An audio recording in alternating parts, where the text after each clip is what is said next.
Ce vendredi 2 juin, dans les colonnes de Closer, une ancienne membre de cet avou n'a pas épargné Valérie Pécresse, avec qui elle a longtemps collaboré. Un règlement de compte en bonne et due forme.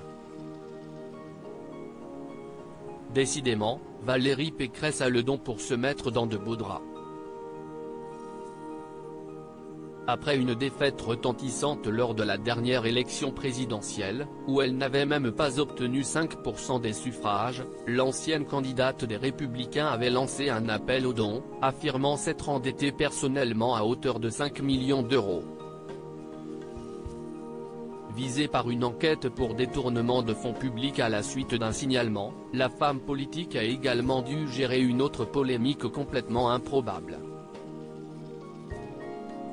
En février dernier, elle avait en effet pris la parole sur les réseaux sociaux, pour nier avoir empêché Beyoncé de programmer une deuxième date au Stade de France, dans le cadre de sa tournée.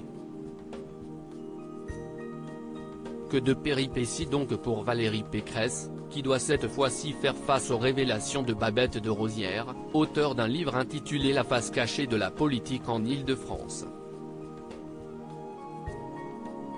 Pendant 8 ans, de 2009 à 2017, Babette de Rosière a fait partie de l'équipe de cet avou, où elle concoctait les plats dégustés par les invités.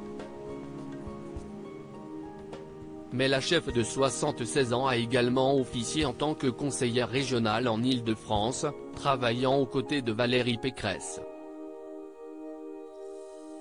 Valérie tire sur tout ce qui bouge, une collaboration qui s'est très mal terminée, et sur laquelle est revenue la chef dans les colonnes de Closer, elle qui qualifie l'ancienne candidate à la présidentielle de véritable braqueuse en chef. Derrière ce petit sourire en coin auquel on donnerait le bon Dieu sans confession, se cache un vrai tyran.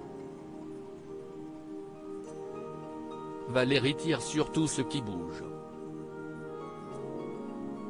Son arme absolue, ce sont le mensonge et les menaces. A-t-elle expliqué. Babette de Rosière persiste et signe, Valérie Pécresse lui a fait beaucoup de promesses non tenues et n'a, selon elle, aucune loyauté. Elle m'avait promis un rôle à la vice-présidence chargée de la gastronomie, mais elle m'a refilé un poste bidon. C'était une coquille vide, car tout ça n'a jamais existé, a-t-elle affirmé.